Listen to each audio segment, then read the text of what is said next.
Hello বন্ধুরা, রঞ্জিতার ঘরোয়া রান্নাঘর থেকে তোমাদের সবাইকে স্বাগত জানাই। আজকে একটা নতুন রেসিপি নিয়ে এলাম, কাতলা মাছ আলু দিয়ে ঝোল। প্রথম আমি নুন হলুদ দিয়ে মাছগুলো ভেজে নিচ্ছি। মাছগুলো আমার ভাজা হয়ে গেছে, এবার আমি তুলে নিলাম। এবার আমি আলুগুলো নুন হলুদ দিয়ে ভেজে নিব।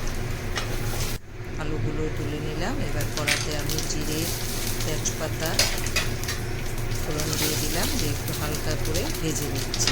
এলাচ দারচিনি দিয়ে দিলাম, সেটাও একটু হালকা করে ভেজে নিলাম। এবার পেঁয়াজ কুচি দিয়ে দিলাম, এখানে দুটো পেঁয়াজটা ভাজা হয়ে গেছে। এবার মশলাগুলো দিয়ে দিচ্ছি।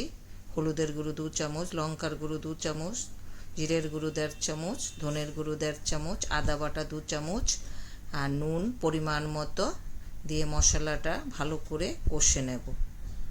এবার কয়েকটা কাঁচা লঙ্কা দিয়ে দিচ্ছি। মশলাটা ভাজা হয়ে গেছে। এবার আমি আলুগুলো দিয়ে মশলার সঙ্গে ভালো করে মিশিয়ে নিচ্ছি। এইভাবে কাতলা মাছের ঝোল রান্না করলে খেতে খুব সুস্বাদু হয়। ঝোল আমি পরিমাণ মতো দিয়ে দিয়েছি। এবার ভেজে রাখা মাছগুলো দিয়ে দিলাম।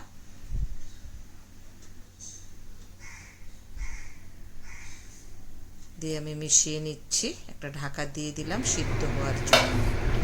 এই দেখো মাছের ঝোলটা আমার হয়ে গেছে। এবার আমি একটা বাটিতে তুলে নেব। কাতলা মাছ অনেকভাবে রান্না করা যায়, আজকে আমি এইভাবে করেছি, সেটাই তোমাদের সঙ্গে শেয়ার করছি।